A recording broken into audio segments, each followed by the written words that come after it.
for deploy the next day. So we go through and go ahead and slew the arrays back to 90 degrees and go ahead and deploy the high gain antennas. So that gets all set up for the Flight Day 9 activities. So if we can go ahead and roll video number 6, please. So when we get up in the morning, we hit the ground running to get the HST ready for deploy. You see we're grappling in it, unberthing it here. Get it set up in its ungrapple position. Next step is we'll be opening up the aperture door.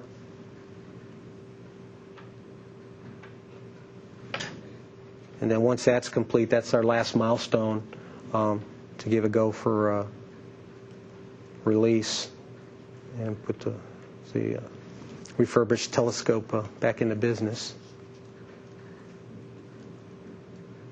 There's the flyaway we'll perform.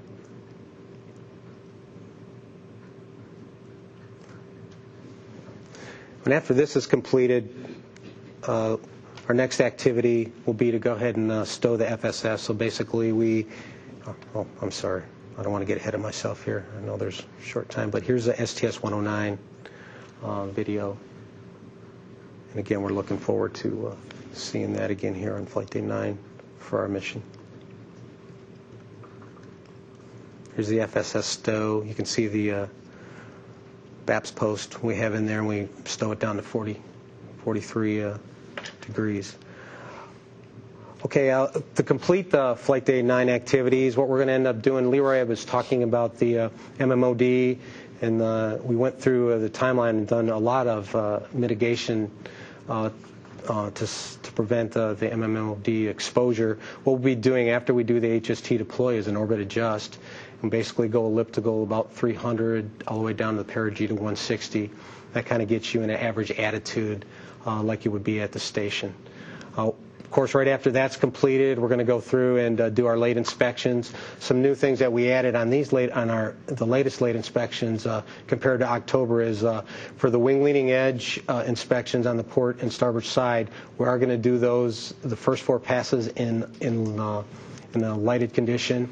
And basically what that allows us to do is take credit for the IDC pictures that get taken in parallel with the LDRI photos. And then we've also added a port IDC independent port IDC inspection to get the critical areas on the wing. And that was required because when you do the port survey, just the geometry of where the LDRI is pointing versus the IDC, we didn't get those areas captured during the LDRI scans. Okay, let's see. As far as Flight Day 10 and 11 and 12. Flight Day 10 we'll be finishing up the OBSS berthing. We'll have a PAO event and then a well-deserved off-duty time for the crew. Flight Day 11, the standard end of mission -1 activities. FCS checkout, RCS hot fire. And of course, Flight Day 12 is our planned landing at KSC. So if there's not any questions on that, let's see. We'll press on with STS-400. As Leroy said, everything was going well for the 400 planning. What we had planned for October basically hadn't changed. The only thing that had changed is the crew. If I can get still 18, please. You can see here this is the STS-126 crew that will be supporting 400. Fergie, Eric, Shane, and Steve will be the crew on the standby just in case. Let's see if I can get still number 19. Again, as Leroy said, we were going to dual pad ops, and you can see here on the 18th that we have Atlantis in the foreground and Endeavour in the background, set up ready for the rescue mission. Let's see, next still, please, number 20. This is just quickly what we'll be doing on 400, if in fact we have to call it up. We'll be doing a Flight Day 2 rendezvous, and you can see here just a quick cartoon of how that will, it's an R-bar approach and how we will grapple the STS-125 vehicle. Let's see if I can get the next chart, please. This is basically, after that is completed, the attitude hold position that we'll have, type of a gravity gradient type of attitude with Atlantis in front protecting 400. Let's see, as far as the timeline, like I talked about, Flight Day 2 will be rendezvous. Flight Day 3 will be EVA 1. And basically on EVA-1, what we'll have is bringing both Megan MacArthur and Drew Foystel over to Endeavour, and John Grunsfield will be staying overnight here, and the next day he'll be doing another EVA. But see, on Flight Day 4, we'll be doing EVA 2 and 3, where we'll get all the remainder of the crew over.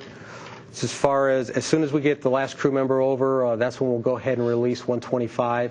And then we have procedures developed to dispose of the Atlantis vehicle if required.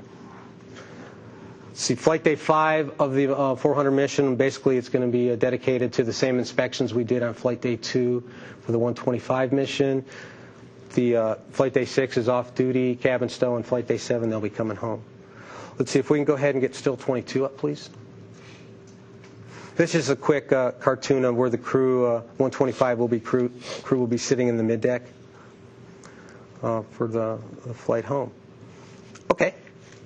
Well, that's all I have for you guys today.